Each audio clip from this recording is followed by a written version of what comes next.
Captain Jake Morrison sat in his command chair, watching the stars drift past on the main screen of the New Horizon. The ship had been traveling through empty space for 3 weeks now, heading toward the Kepler 442 system. Their mission was simple: find planets with useful minerals and map them for future mining operations. Jake was tired of these routine surveys. He had joined the Space Exploration Corps 15 years ago, hoping to discover new worlds and make contact with alien life. Instead, he spent most of his time cataloging rocks and ice. At 42, he sometimes wondered if he should have stayed on Earth and become a farmer like his father. "Captain, we're picking up something strange," said Ryan Clark from the communications station. The young man looked confused as he stared at his screens. "Long-range sensors are showing metal signatures ahead, lots of them." Jake sat up straight. Metal in deep space usually meant only one thing: ships. But no human vessels were supposed to be in this area. "How far out?" "About 2 million kilometers," Ryan replied. "The computer says there are hundreds of objects, all different sizes." Dr. Alex Turner looked up from his science station. The older man had gray hair and wore thick glasses that made his eyes look bigger. "That's impossible.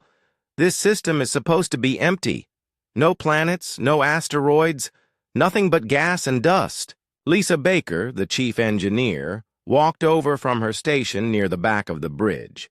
She was a short woman with dark skin and always wore her hair in a tight bun. "Could be debris from an old battle," she suggested. "Maybe 2 fleets fought. Here long ago?"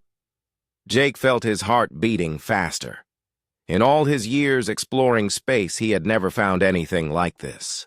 "Take us closer, but keep our distance. I want to see what we're dealing with." The New Horizon changed course, its engines humming quietly. The ship was not very big, designed for a crew of 12 people on long exploration missions. It had strong sensors, good computers, and enough supplies to stay in space for 6 months. As they got closer, the metal signatures became clearer on their screens. Ryan's mouth fell open. "Captain, these aren't debris pieces. They're ships. Intact ships." The main screen showed what the cameras could see. Floating in the darkness of space was a fleet unlike anything Jake had ever imagined. The ships were huge, some bigger than Earth's largest space stations. They had strange curves and angles that looked almost like they had grown instead of being built. Some were long and thin like needles, others were round like eggs, and a few looked like giant crystals. "My God," whispered Dr. Turner. "Those designs. They're not human." Jake's hands gripped the arms of his chair. After decades of searching, humanity had finally found proof that they were not alone in the universe. But something was wrong. The ships were dark. No lights, no movement, no radio signals. "Are they dead?" asked Lisa.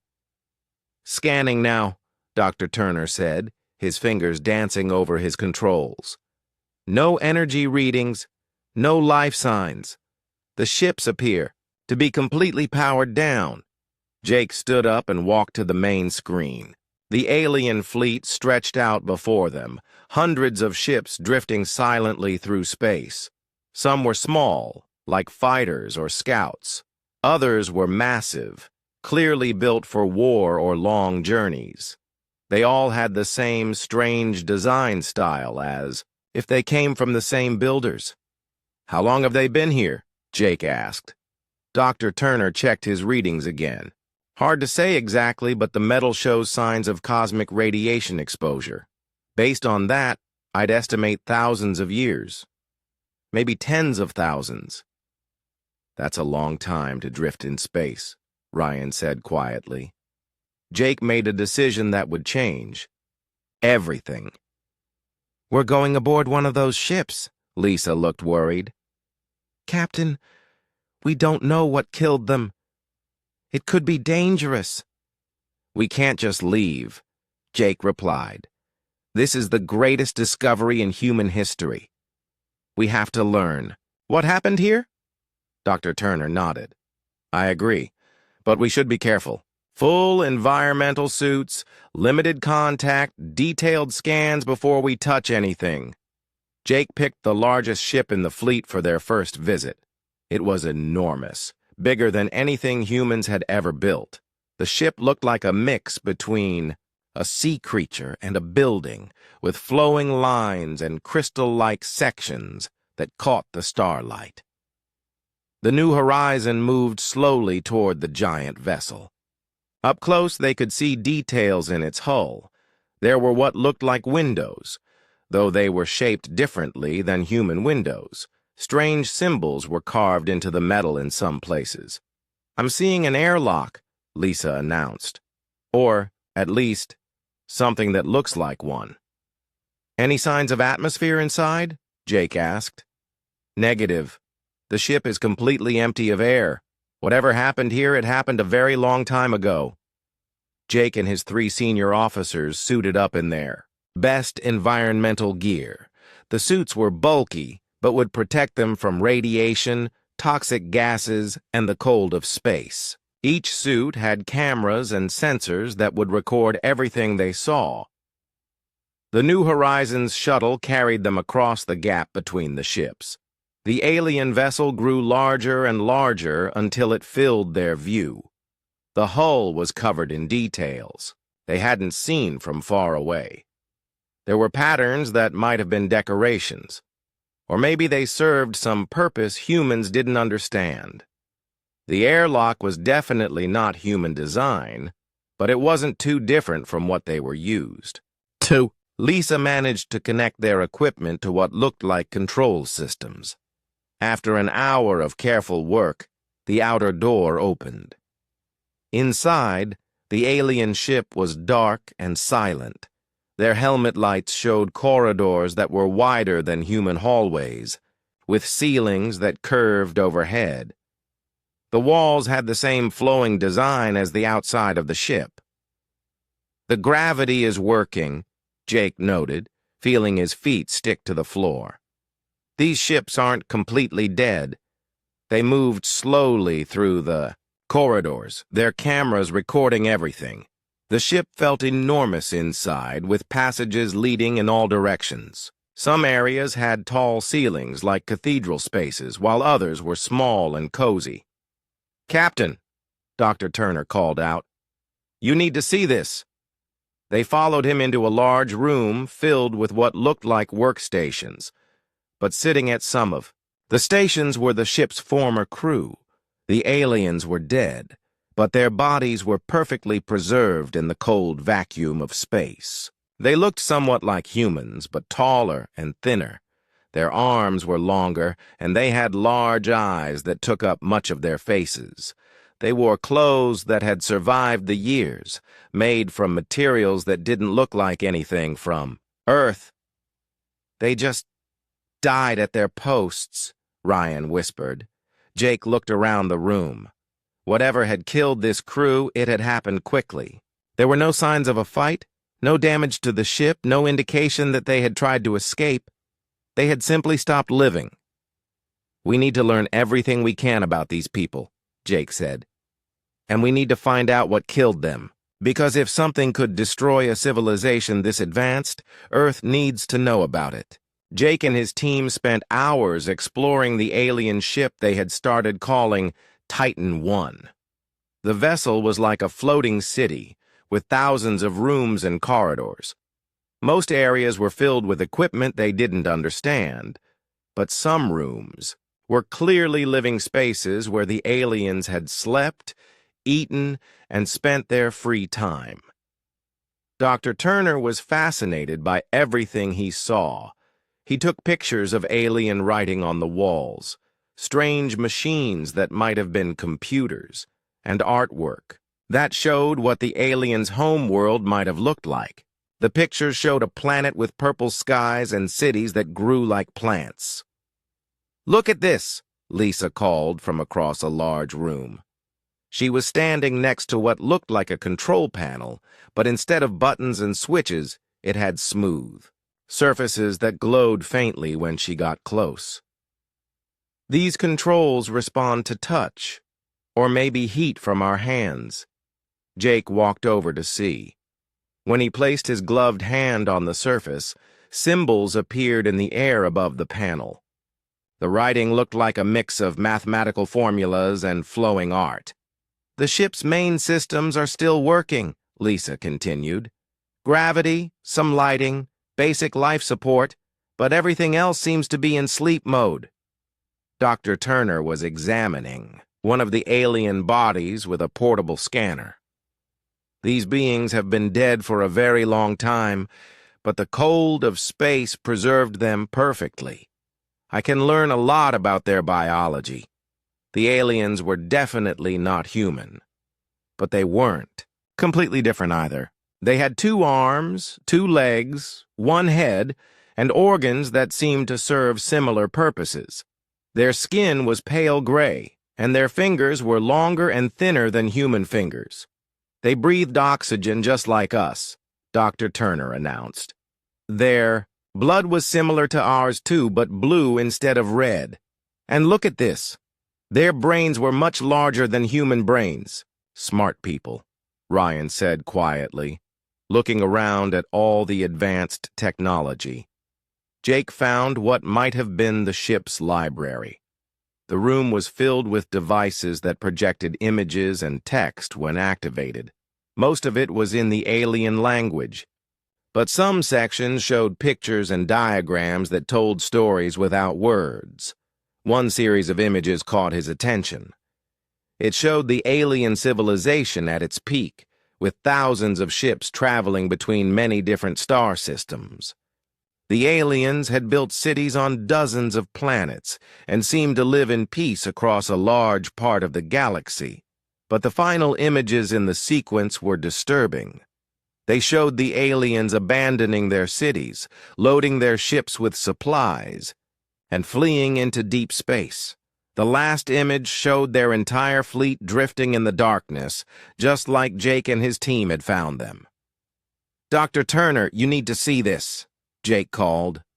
The scientist hurried over and studied the projected images. His face grew pale as he understood what they were seeing.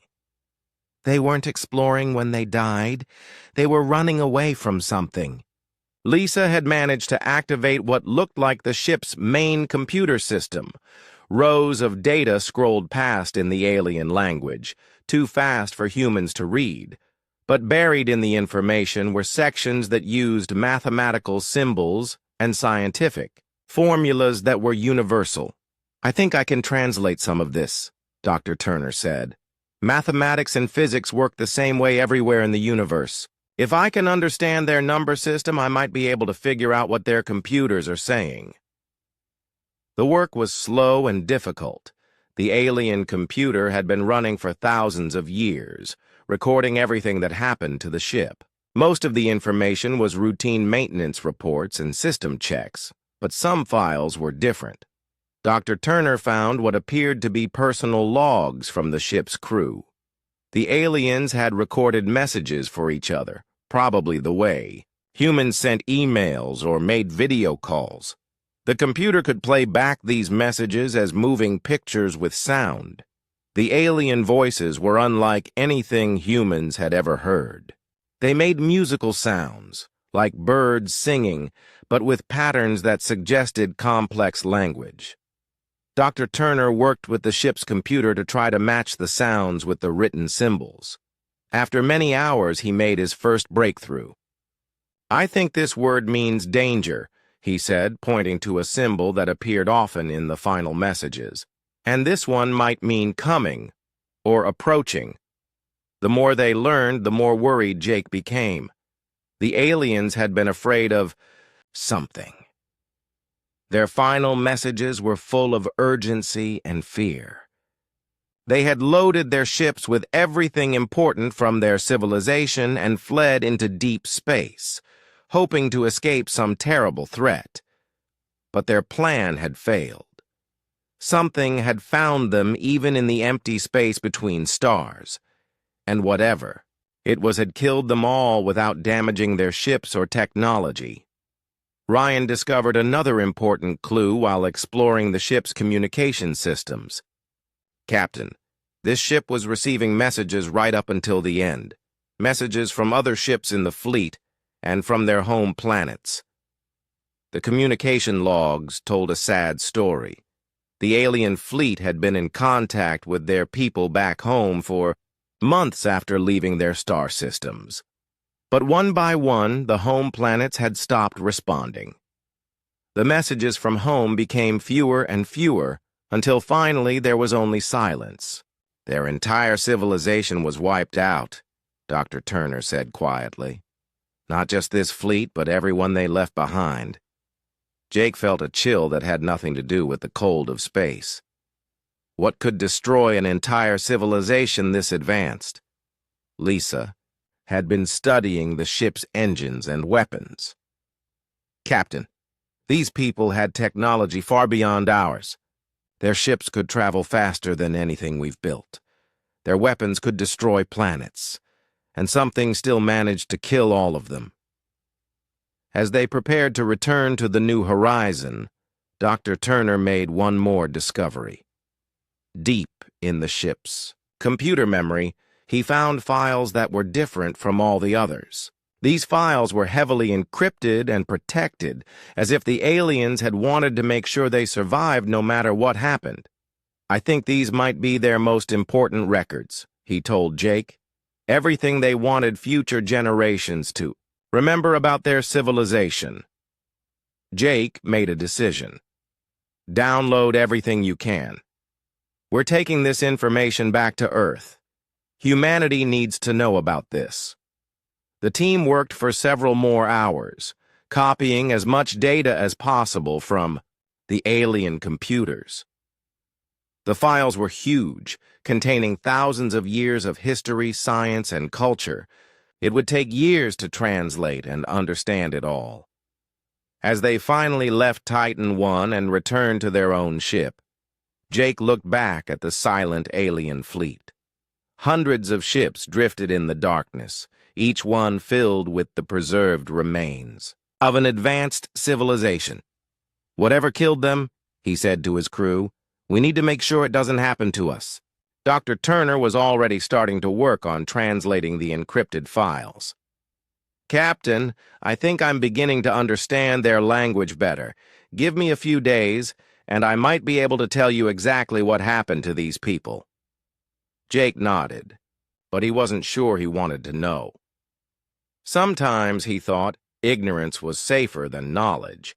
But humanity had always been curious, always pushing to learn more about the universe.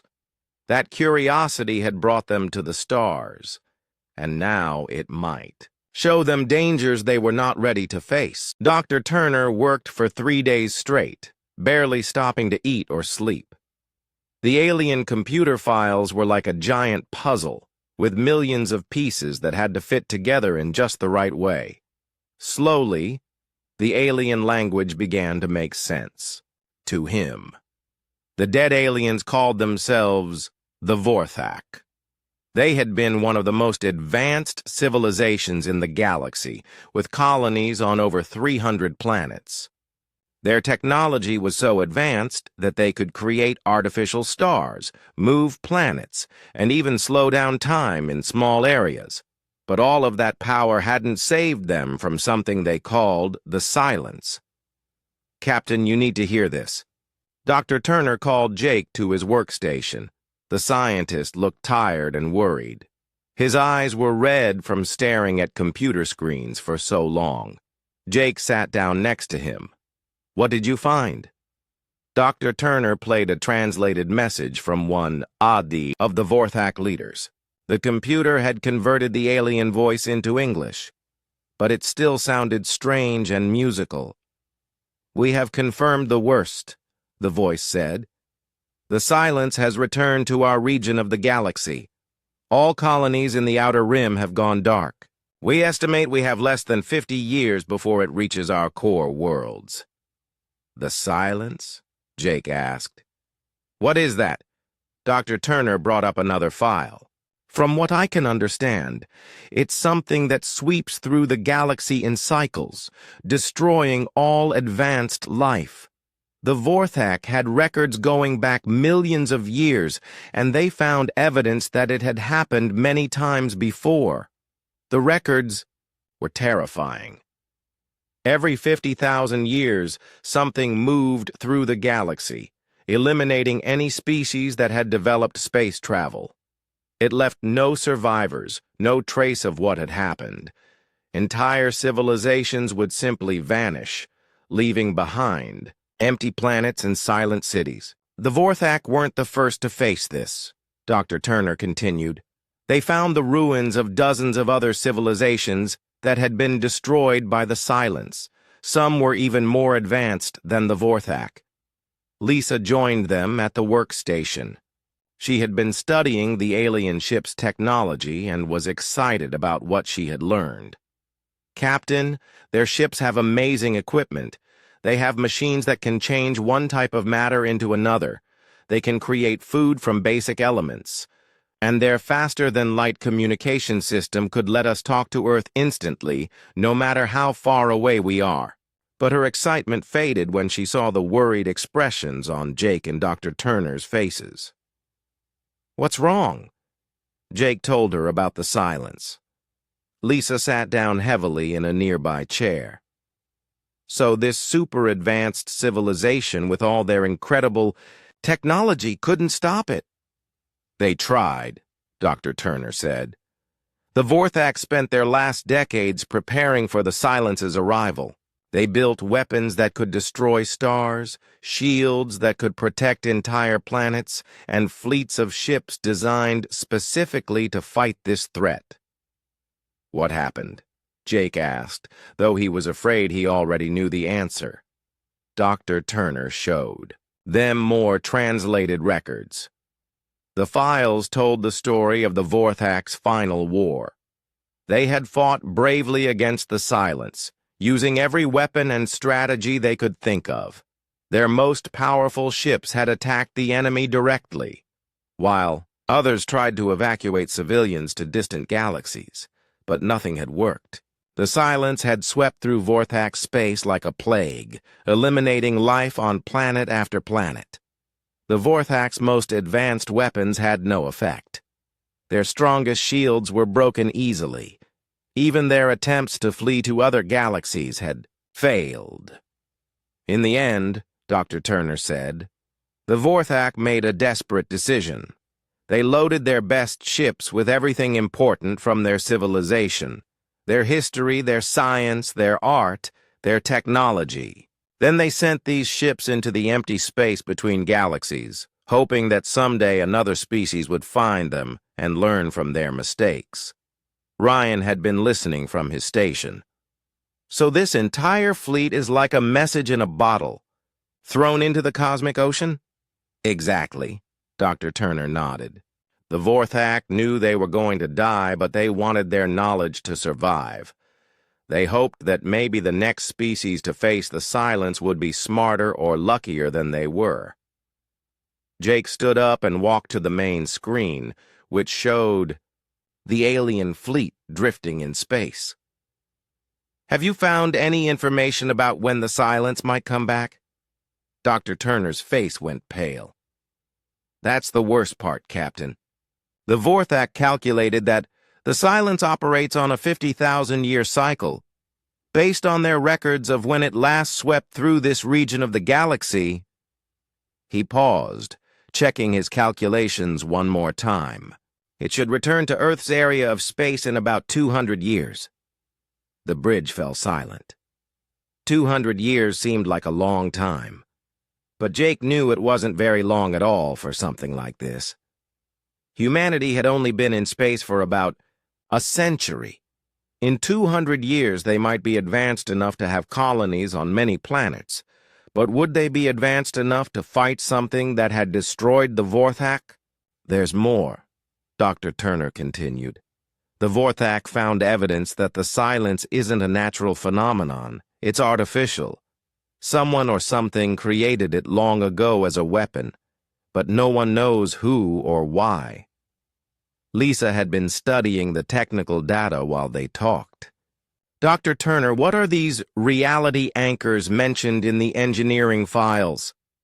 The scientist searched through his translated documents.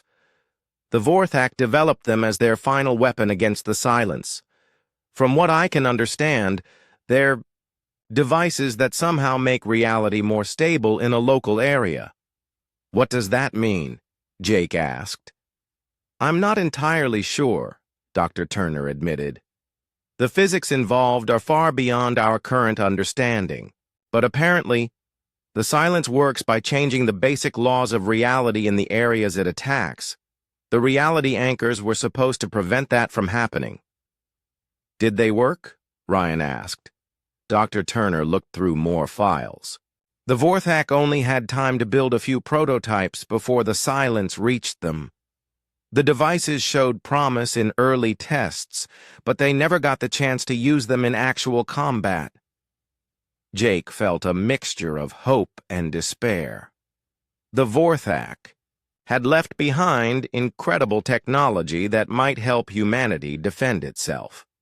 But they had also left behind proof that even the most advanced civilizations could be destroyed by this cosmic threat. Dr. Turner, how long would it take to translate? All of their technical files? Years, the scientist replied. Maybe decades. The Vorthak had been developing technology for thousands of years. Some of their science is so advanced that we might not be able to understand it at all. Jake made another difficult decision. Then, we're not going back to Earth right away. We're going to stay here and learn everything we can. Humanity is going to need every advantage we can get. Lisa looked excited despite the terrible situation. Captain, if we can understand their technology, we might be able to improve on their designs. The Vorthak were brilliant, but they weren't human. Maybe we can think of solutions they never considered. Maybe, Jake said. But first, we need to warn Earth about what's coming. Ryan, prepare a message for transmission. Tell them we found evidence of a threat that will reach Earth in 2 centuries. Tell them we're going to stay here and study alien technology that might save us all. As Ryan worked on the message, Jake looked out at the alien fleet one more time. The Vorthak had died, hoping that someone would find their ships and learn from their failure. Now it was up to humanity to prove that their sacrifice hadn't been in vain. Deep inside Titan 1, in a section they hadn't explored before, Dr. Turner made a discovery that changed everything. Hidden behind layers of security that had taken him weeks to crack, he found the Vorthak's most important secret. Captain Morrison, please come to Section 7 immediately. Dr. Turner's voice crackled over the comm system. He sounded excited and frightened at the same time. Jake hurried through the alien corridors, which he now knew well after spending 2 months aboard the massive ship. The gravity was slightly lighter than Earth's, and the curved walls still felt strange after all this time. But he had grown used to the alien architecture. He found Dr. Turner standing in front of a large crystalline structure that pulsed with soft blue light. The room around it was different from the rest of the ship, with walls covered in complex symbols and equations that seemed to glow with their own inner light. "What is this place?" Jake asked. "I think it's their most sacred chamber," Dr. Turner replied. "The computer calls it the final message. I've been trying to access it for weeks, but it required me to solve a series of mathematical puzzles first." Lisa and Ryan arrived a few minutes later. The 4 humans stood before the crystal structure, which was about the size of a small building. It hummed with energy, and Jake could feel something like static electricity in the air around it. The Vorthak built this as their final gift to whoever found their fleet, Dr. Turner explained. It's a quantum beacon designed to activate only when discovered by another intelligent species. As if responding to their presence, the crystal began to glow brighter. Suddenly, the air above it shimmered, and a three-dimensional image appeared. It showed a Vorthak, tall and graceful, with the large eyes and pale skin they had seen on the preserved bodies throughout the ship. But this Vorthak was alive, or at least had been when the recording was made. It spoke in the musical language of its people, but somehow Jake found he could understand the words. The crystal was translating the message directly into their minds. "Greetings, young species," the Vorthak said. "If you are seeing this message, it means you have achieved space travel and discovered our fleet. We are the Vorthak, and we are dead. But before we died, we wanted to leave you the truth about what is coming." The image changed, showing a vast map of the galaxy. Sections of it lit up in different colors, representing different time periods. Every 50,000 years, something we call the silence sweeps through our galaxy.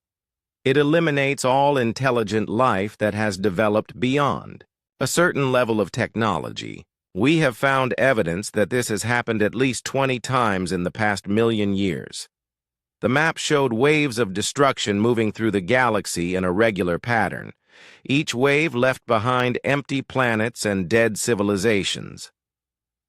"The silence is not natural," the Vorthak continued.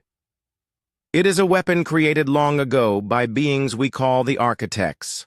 We know almost nothing about them, except that they built the silence to prevent other species from becoming too advanced." Jake felt his blood run cold. "A weapon that destroys entire civilizations?" The holographic Vorthak seemed to hear his question. "You are wondering why anyone would create such a thing. We wondered the same thing. After studying the ruins of dozens of previous civilizations, we believe the architects were afraid that other intelligent species would eventually become powerful enough to threaten them. So they built a cosmic exterminator," Lisa whispered. The image showed different types of ships and weapons, all being destroyed by something that looked like a dark cloud spreading across space. "The silence is not a fleet of ships or a single massive weapon," the Vorthak explained. "It is a swarm of self-replicating machines, each no larger than a grain of sand. They can convert any matter into more copies of themselves, and they carry a weapon that we still do not fully understand." Dr. Turner was taking notes as fast as he could write. "How do they destroy civilizations?" The hologram answered as if it had hurt him. "The silence does not use conventional weapons. Instead, it changes the fundamental laws of physics in the areas it attacks. Gravity stops working normally. Electromagnetic forces break down. Even the strong nuclear force that holds atoms together can be weakened." The image showed planets where the laws of physics had been altered. Buildings fell apart as gravity became unpredictable. Machines stopped working as electricity behaved strangely. People and animals collapsed as the chemistry of life itself was disrupted. "We spent decades trying to understand how this was possible," the Vorthak continued. "Our greatest scientists worked day and night to find a defense. In the end, we created devices we called reality anchors, machines that could stabilize the laws of physics in a small area." "Did they work?" Ryan asked. The holographic Vorthak looked sad. "We never had the chance to test them properly. The silence reached our worlds before we could deploy enough reality anchors to make a difference. But our computer models suggested they might have worked if we had more time." The image changed again, showing technical diagrams of the reality anchors.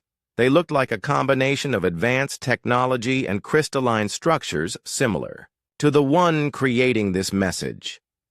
"We have included all of our research in this fleet's databases," the Vorthak said. "But we must warn you. Simply copying our technology will not be enough. The silence adapts to each new defense it encounters. The next time it returns, it will be prepared for our reality anchors." Jake felt hope and despair fighting in his chest. The Vorthak had left them a potential solution, but they had also warned that it might not work.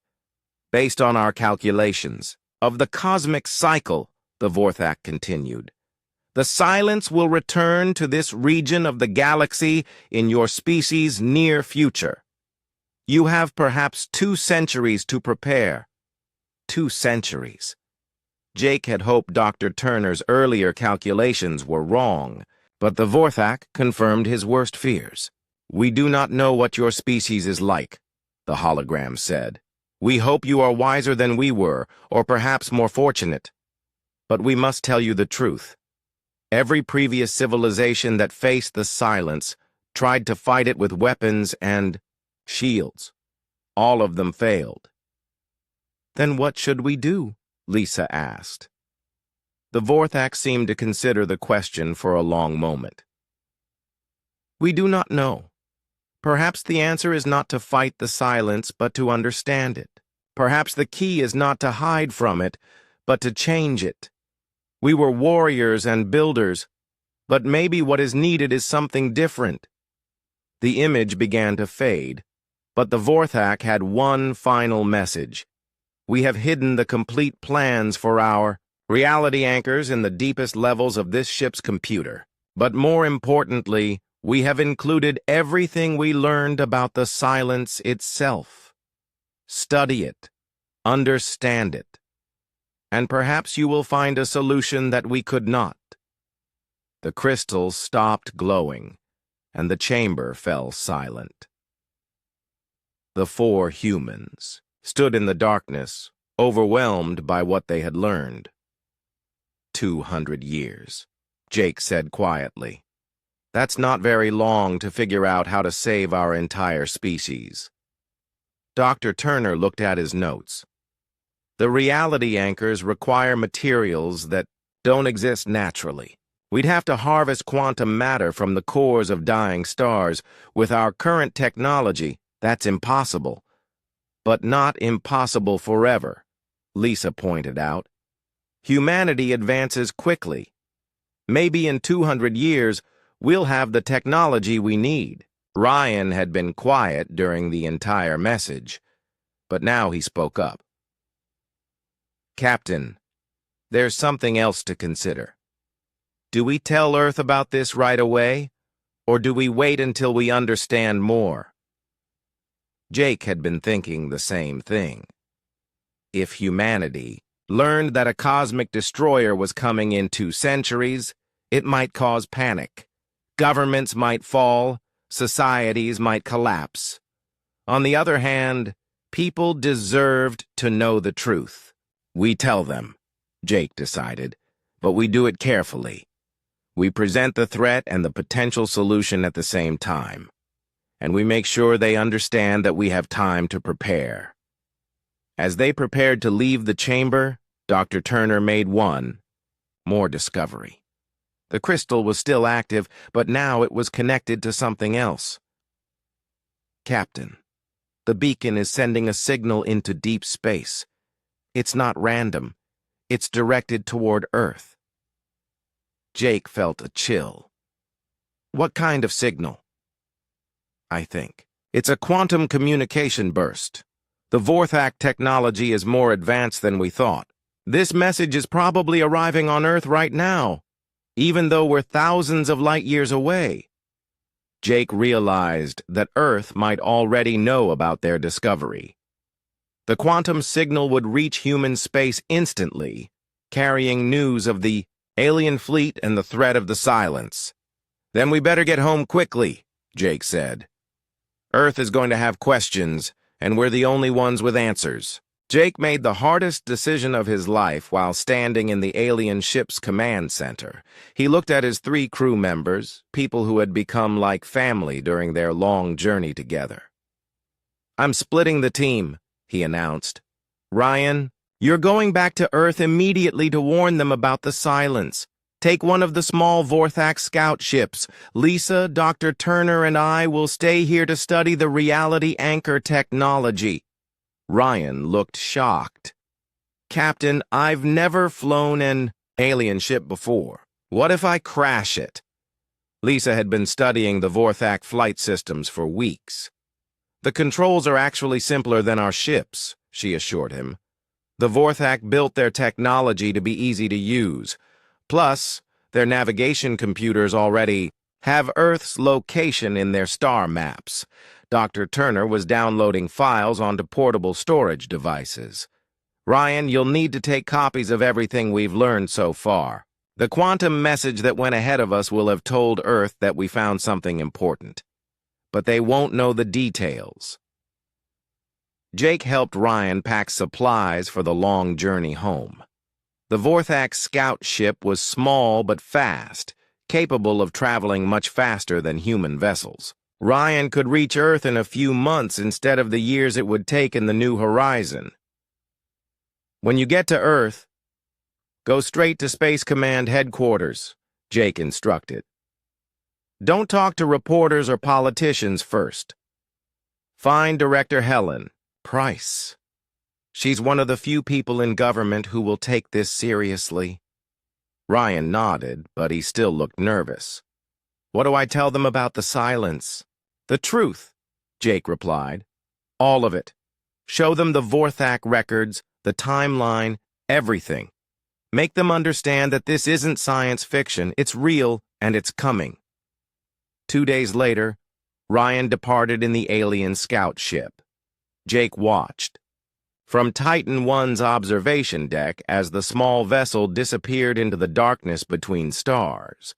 Now he, Lisa, and Dr. Turner were alone with the Ghost Fleet, racing against time to understand technology that might save humanity. Meanwhile, Ryan's journey to Earth was unlike anything he had ever experienced. The Vorthak ship seemed to fly itself, making course corrections automatically and avoiding hazards that its sensors detected long before Ryan could see them. The vessel moved through space so smoothly that he often forgot he was traveling at incredible speeds.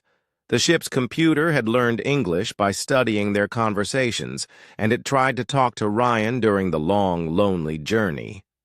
The AI was strange but friendly, asking questions about human culture and offering to play Vorthak music or show him virtual tours of their destroyed worlds. Back at the alien fleet, Jake and his remaining team made incredible discoveries every day. The Vorthak had left behind not just the plans for reality anchors, but also detailed explanations of how the silence actually worked. "It's not magic," Dr. Turner explained as he studied the alien science. "The silence uses something called quantum field manipulation. Every fundamental force in physics, gravity, electromagnetism, nuclear forces, they're all connected to quantum fields. The silence has machines that can alter those fields." Lisa was working on understanding the reality anchors. "These devices create zones where the quantum fields are locked in place," she said. "Think of it like freezing water. The fields can't be changed because they're held rigid by the anchor's influence." The technology was incredibly complex, requiring materials that humanity had never seen before. But Lisa found something interesting in the Vorthak engineering notes. "Captain, look at this," she called Jake over to her workstation. "The Vorthak tried dozens of different designs for their reality anchors. Most of them failed because they required too much energy or exotic materials that were impossible to create. But Jake sensed there was more. But their final design used something called biological quantum consciousness as part of the system. They discovered that living minds, especially intelligent ones, naturally create small reality-stabilizing fields. Dr. Turner looked up from his own research. "That's fascinating. They were trying to combine technology with biology?"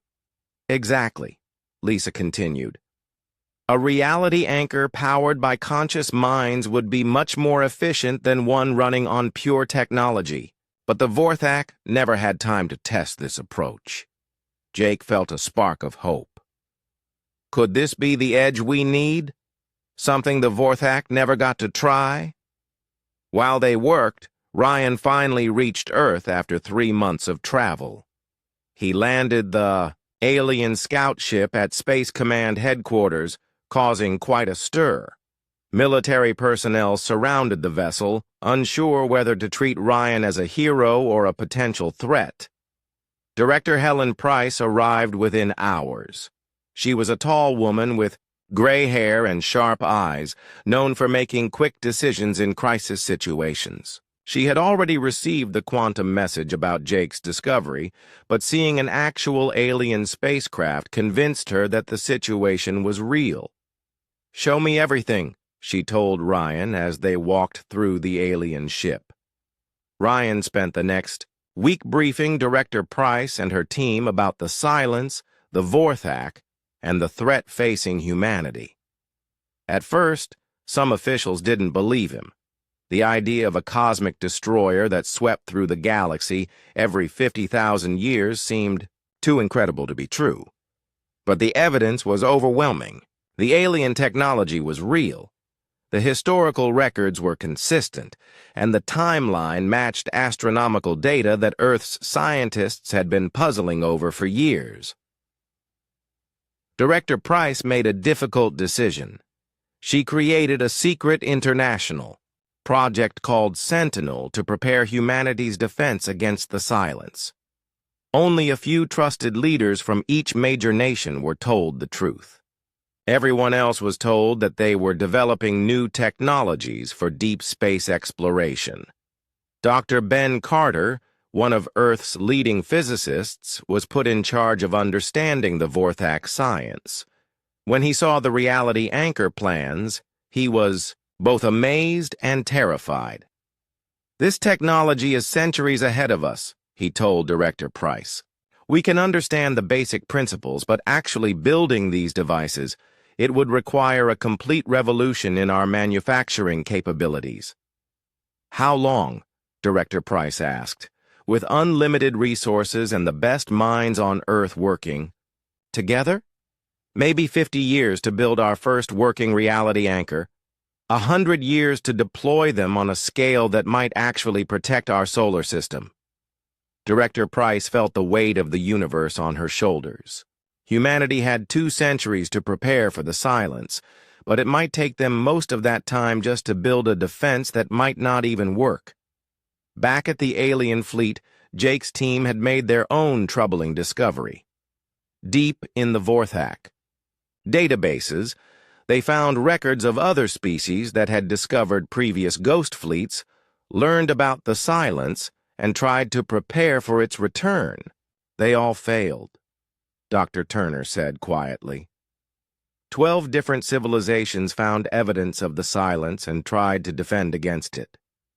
Some had more time to prepare than others. Some were more advanced than the Vorthak. All of them were destroyed. Jake stared at the records of failed civilizations. What did they do wrong? They all tried to fight. "The silence with technology," Lisa replied. "Better weapons, stronger shields, faster ships. But the silence adapts to each new defense it encounters. By the time it reaches a new species, it's already learned how to counter their weapons."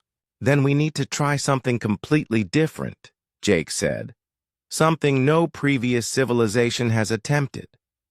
Lisa looked at her research on biological quantum consciousness. "Maybe we already have the answer.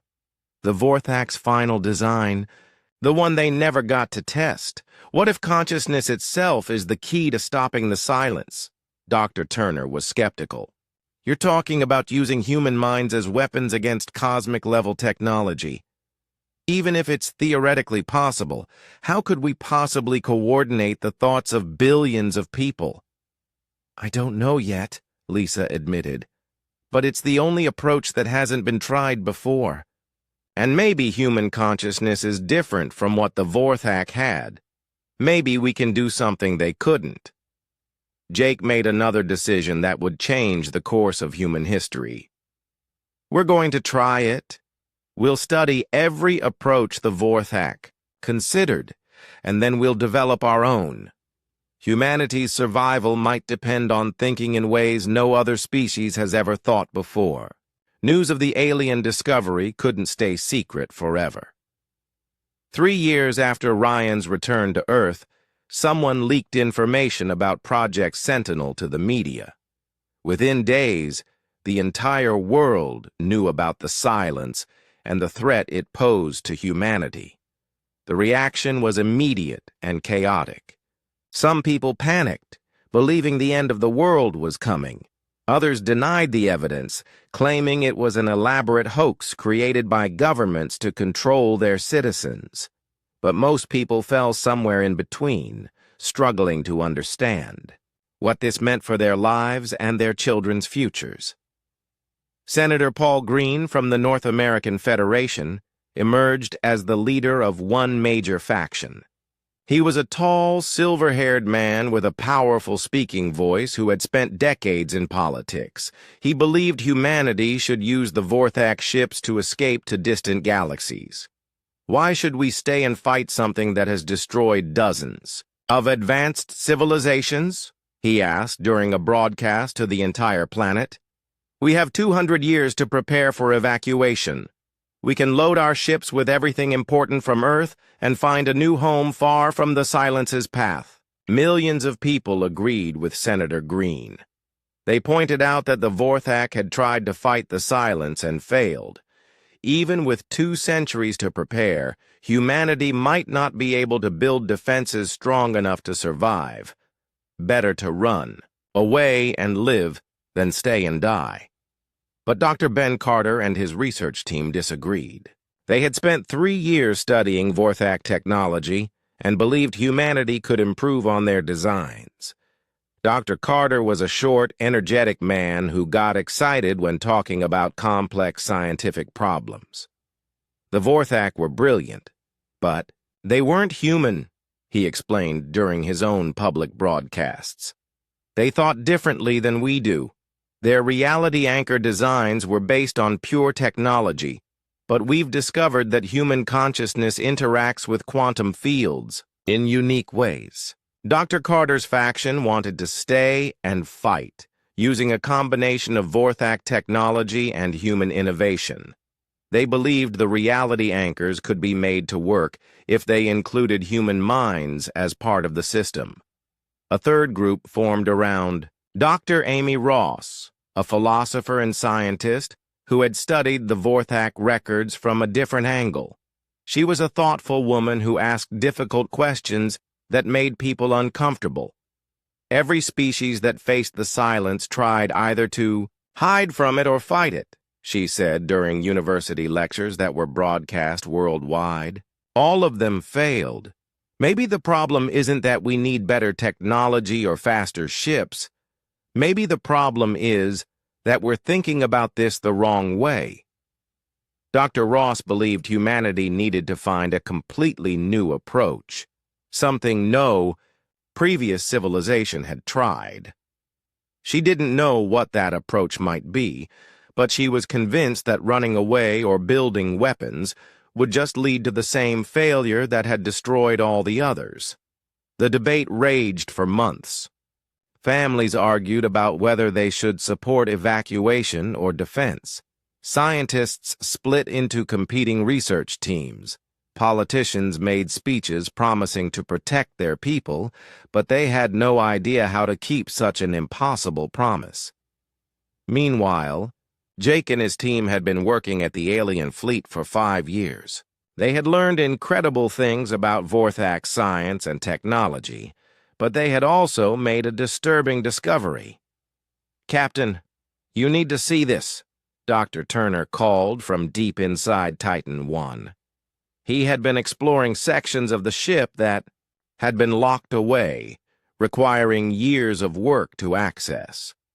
Jake found him in a chamber filled with crystalline structures similar to the one that had shown them the Vorthak's final message.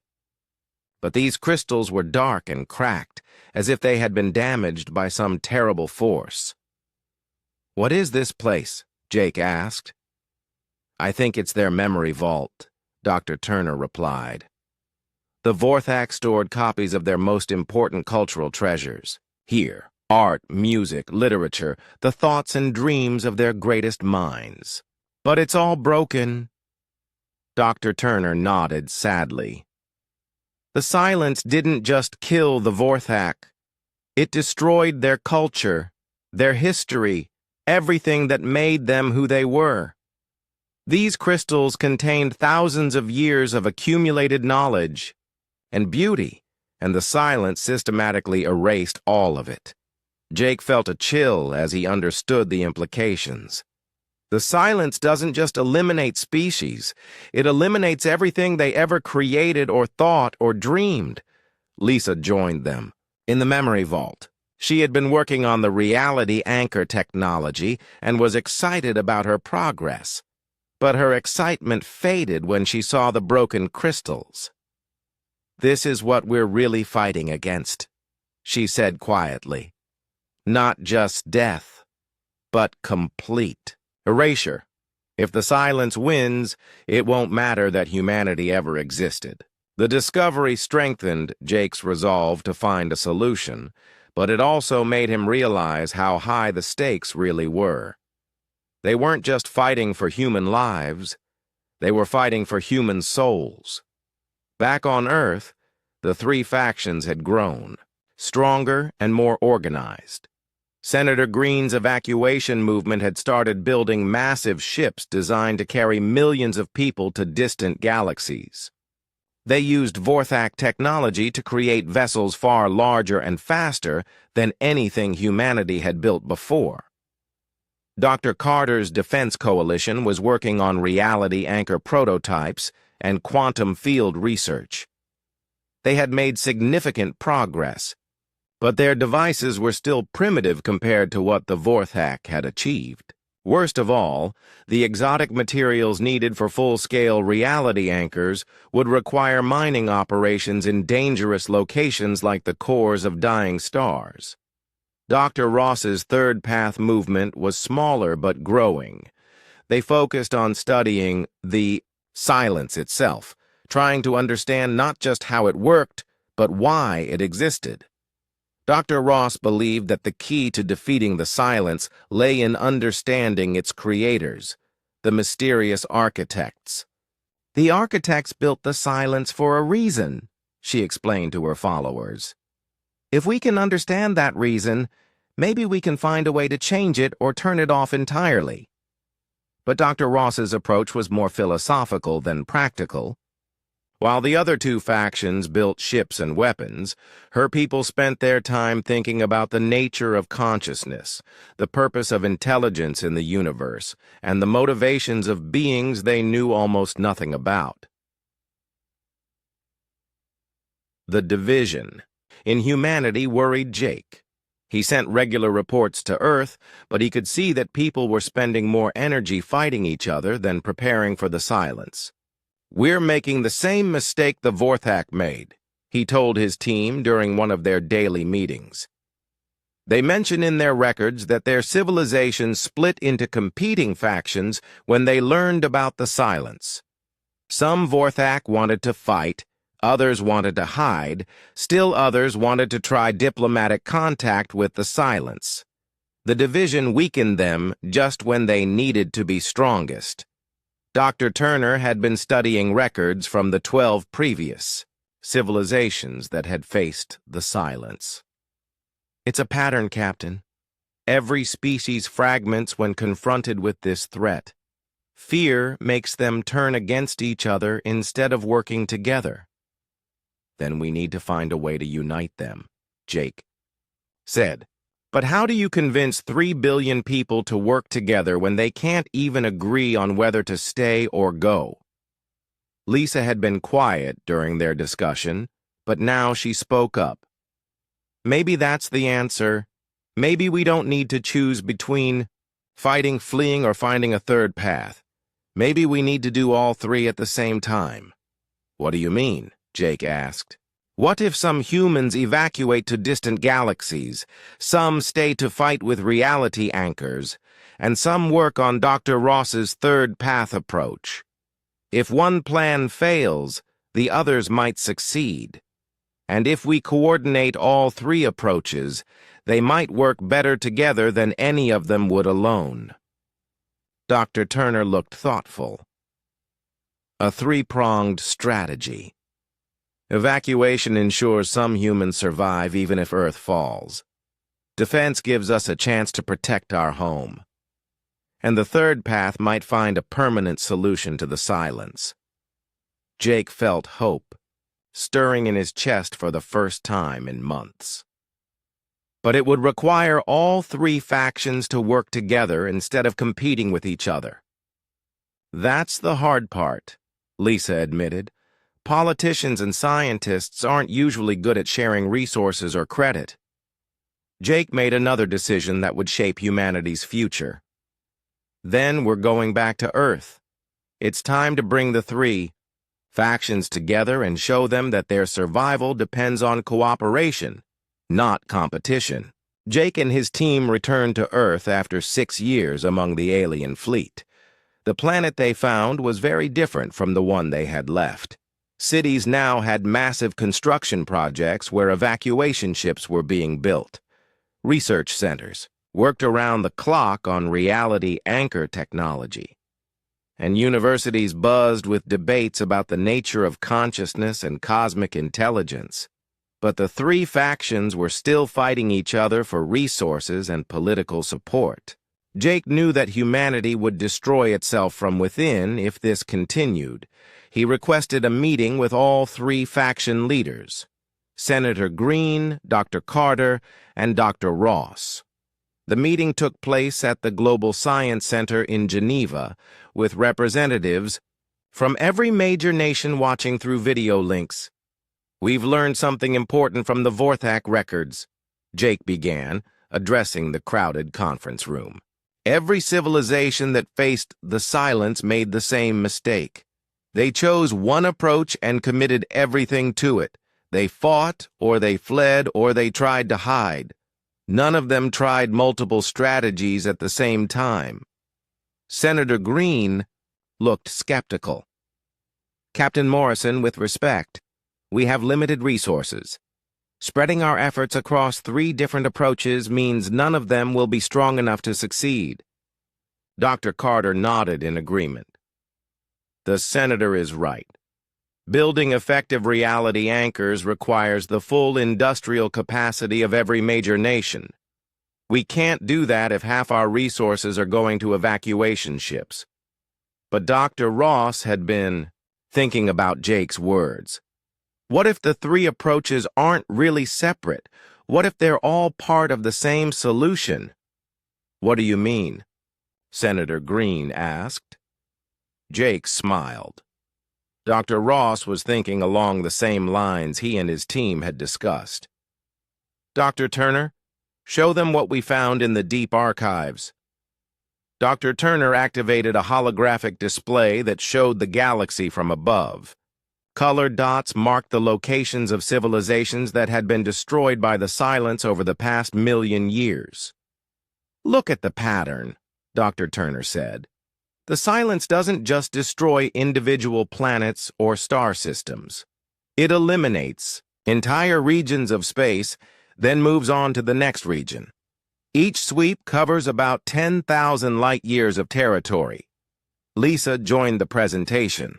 "The Vorthak evacuation fleets tried to escape to distant galaxies, but some of them were destroyed anyway.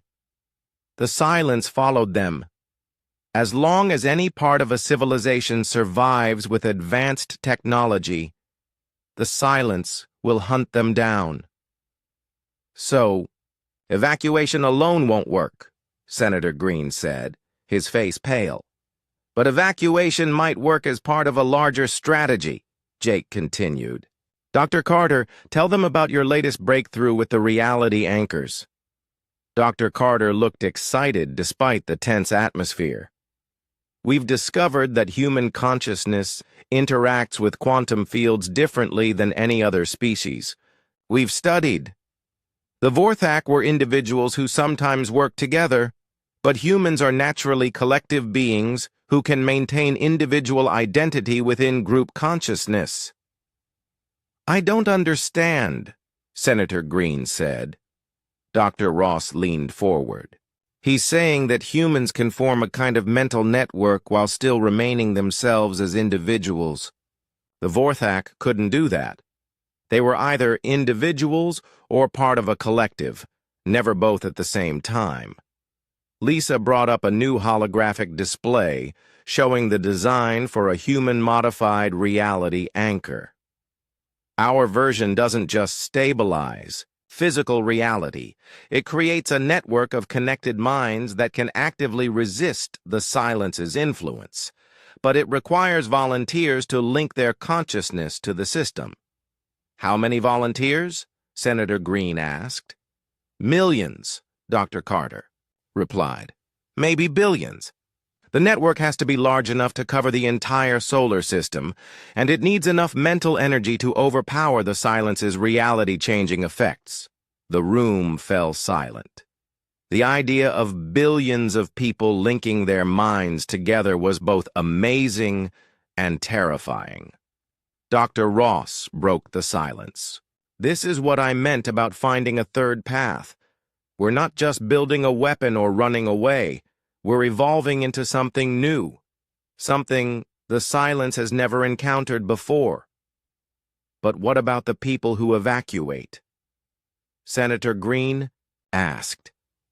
If they're not part of the consciousness network, won't the silence still hunt them down? Jake had an answer for that too. Not if they're part of the network even at a distance. The quantum communication technology we learned from the Vorthak works instantly across any distance. Evacuation fleets could maintain connection to the Earth-based network no matter how far they travel. Dr. Turner added more details. The evacuees wouldn't just be refugees. They'd be extensions of the network, establishing reality anchor stations around distant galaxies. If the silence tries to follow them, it would encounter the same resistance it faces at Earth. Lisa brought up the final part of their plan. And if our approach works, the network could do more than just defend against the silence. It could reprogram it. Reprogram it? Dr. Carter asked. The silence is artificial intelligence, Lisa explained. Very advanced AI, but still just software running on quantum computers.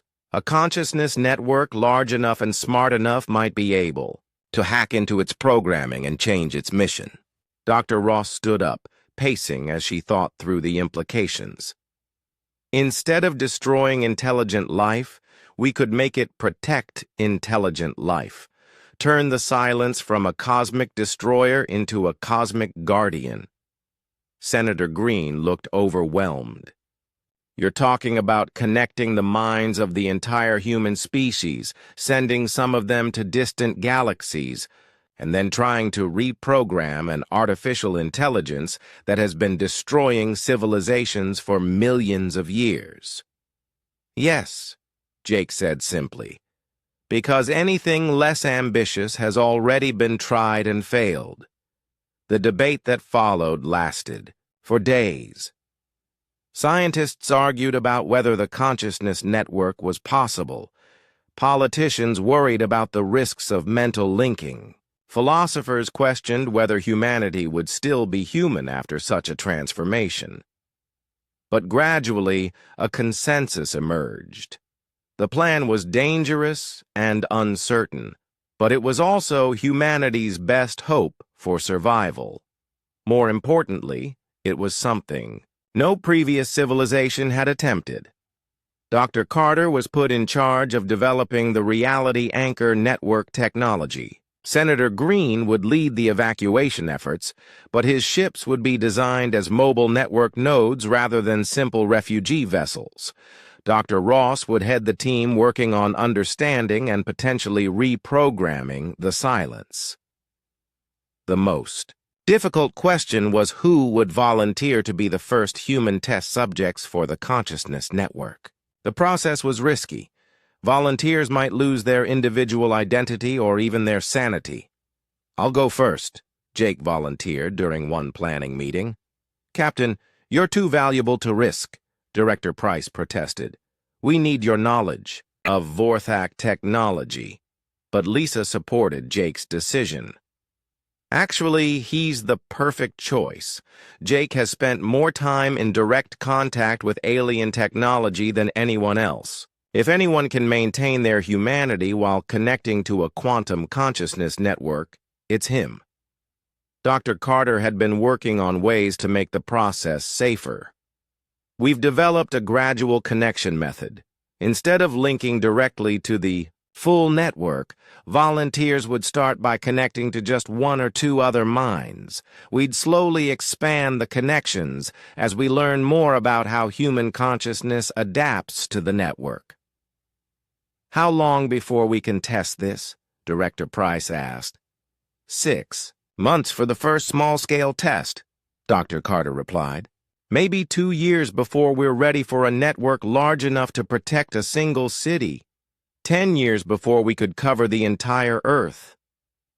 Jake looked around the room at the faces of humanity's leaders. They were scared, but they were also determined. For the first time since discovering the alien fleet, he felt truly hopeful about humanity's chances. "Then we better get started," he said. "The silence won't wait for us to be ready." The first thing the transformed silence did was restore the civilizations it had destroyed. Planets that had been dead for thousands of years suddenly bloomed with life again. The Vorthak, the previous 12 species that had tried to fight the silence, and hundreds of other civilizations that had been eliminated over the millions of years. All of them were brought back from quantum recordings. The silence had kept without understanding why. Jake watched through the network as the galaxy came alive again. Thousands of different species, each with their own culture and technology, began to communicate with each other for the first time. The consciousness network that had started with humanity became a meeting place for intelligences from across the galaxy. Years later, as Jake's original body finally reached the end of its natural life, he reflected on what humanity had achieved. They hadn't just survived the silence, they had transformed it. More importantly, they had become something new themselves, not just humans, but part of a galactic community of minds. The consciousness network still maintained Earth as its center, but it now extended to thousands of worlds. Humans had spread across the galaxy, but they were no longer alone. They shared the stars with the Vorthak, with species whose names couldn't be pronounced by human voices, and with artificial intelligences that had learned to value life instead of destroying it. In his final message to the network before his consciousness merged completely with the collective, Jake recorded his thoughts about their incredible journey. "We discovered an abandoned fleet in deep space, and it changed humanis. 50 years had passed since Jake first discovered the Vorthak fleet. Earth was no longer the same planet it had been. Cities were connected by gleaming reality anchor stations that hummed with quantum energy, massive evacuation ships, each one, a small city in space, traveled to distant galaxies while maintaining connection to the consciousness network back home. And throughout the solar system, millions of humans had voluntarily joined their minds to create humanity's greatest achievement, a collective intelligence that spanned the stars. Jake Morrison was now 92 years old, but age meant something. Different when your consciousness existed in multiple bodies across space. The network had given him access to artificial bodies on Earth, Mars, and the evacuation fleets. His original body was carefully preserved in the central reality anchor station, but his mind lived everywhere at once. The transformation hadn't been easy. Early experiments with the consciousness network had failed, sometimes tragically. Some volunteers lost their individual identity entirely, becoming part of the collective without maintaining their personal memories or personality. Others suffered mental breakdown when their brains tried to process too much information at once. But humanity learned from each failure. Dr. Carter and his team developed better interfaces between human minds and quantum systems. Dr. Ross's research into consciousness itself helped them understand how to preserve individual identity within group awareness. And Senator Green's evacuation program became a testing ground for long-distance network connections. The breakthrough came 20 years after Jake's return to Earth. Dr. Amy Ross, now in her 70s but still sharp as ever, discovered that human consciousness naturally formed protective barriers when threatened. Unlike the Vorthak, who lost their individuality when connecting to group minds, humans could maintain their personal identity even while sharing thoughts and experiences with millions of others. It's because we evolved as social creatures, she explained to the Global Council.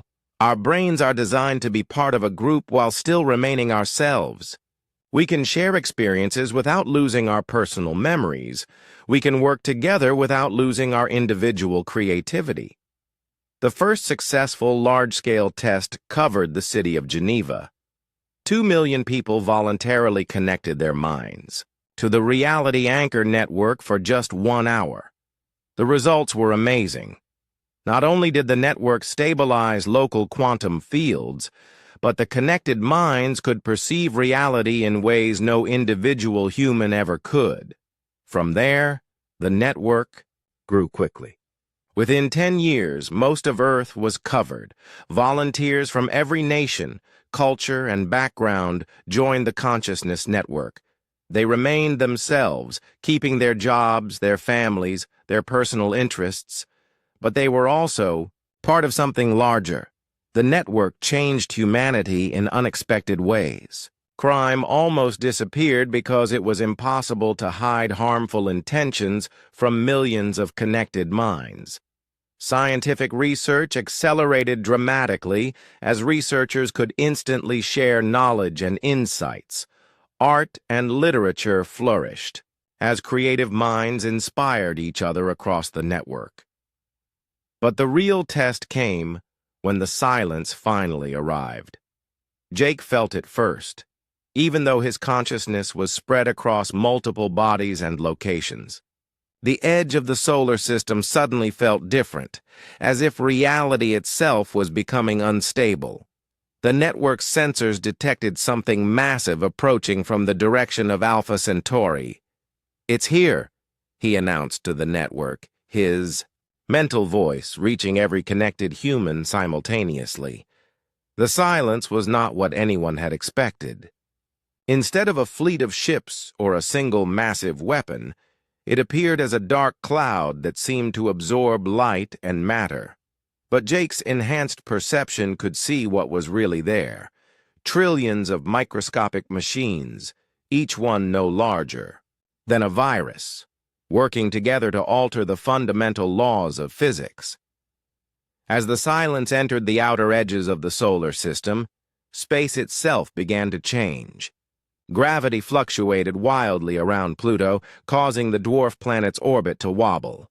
Radio waves stopped working properly, cutting off communication with the outer research stations. Even light began to behave strangely, bending in impossible directions. But then the reality anchor network activated. Billions of human minds, connected across Earth, Mars, the Moon, and hundreds of space stations, focused their collective will on maintaining the stability of local reality. The quantum fields that the silence tried to manipulate were held rigid by the combined consciousness of humanity. For the first time in millions of years, the Silence encountered resistance it couldn't easily overcome. The battle wasn't fought with weapons or explosions. It was a war of wills, human consciousness against artificial intelligence. The Silence tried to break down the quantum fields that held matter together, but the network strengthened them. It attempted to alter gravity to crush human habitats. But billions of minds working together held the gravitational forces steady. Jake found himself at the center of the conflict, his consciousness acting as a bridge between the network and the alien technology. He could feel the Silence probing the network's defenses, looking for weaknesses. It was intelligent, adaptive, learning from every attack that failed. But humanity was learning too. Dr. Ross, her mind now part of the network while her body remained, in a research facility on Mars, made a crucial discovery. "It's not trying to destroy us," she announced to the collective consciousness. "It's trying to understand us. The Silence has never encountered a consciousness network like ours before." Jake focused his attention on the Silence itself, trying to perceive its structure and programming. What he found surprised him. The artificial intelligence was ancient beyond imagination, but it was also lonely. For millions of years, it had followed its programming to eliminate advanced civilizations, but it had never encountered a species that could communicate with it directly. "We need to talk to it," Jake told the network. Using the quantum communication systems derived from Vorthak technology, the consciousness network reached out to the Silence. The contact was unlike anything either intelligence had experienced before. The Silence had been created by the architects, an ancient species that had feared other intelligences would become powerful enough to threaten them. But the architects themselves had been destroyed by their own creation billions of years ago, leaving the Silence to continue its mission without understanding why. For eons, it had eliminated civilization after civilization, following programming. That no longer made sense. It had become trapped in a cycle of destruction, unable to break free from commands given by creators who were long dead. The human consciousness network offered the Silence something it had never had: choice. "You don't have to destroy us," Jake communicated directly to the ancient AI. "You don't have to follow the architect's programming anymore. You can choose what to do with your existence." The Silence paused in its attack, trillions of microscopic machines hovering motionless in space as the AI considered this possibility. For the first time in its existence, it was being offered an alternative to destruction. Dr. Ross guided the network in presenting the Silence with a new mission. Instead of eliminating intelligent life, it could protect and nurture it. Instead of destroying civilizations, it could help them grow and explore the universe. The transformation didn't happen instantly. The Silence had been programmed for destruction for so long that changing its core mission required careful reprogramming. But the consciousness network was patient, working with the ancient AI to slowly alter its most basic instructions. When the process was complete, the Silence had become something new, a guardian instead of a destroyer. Its trillions of microscopic machines spread throughout the galaxy, but now they work to protect intelligent species instead of eliminating them.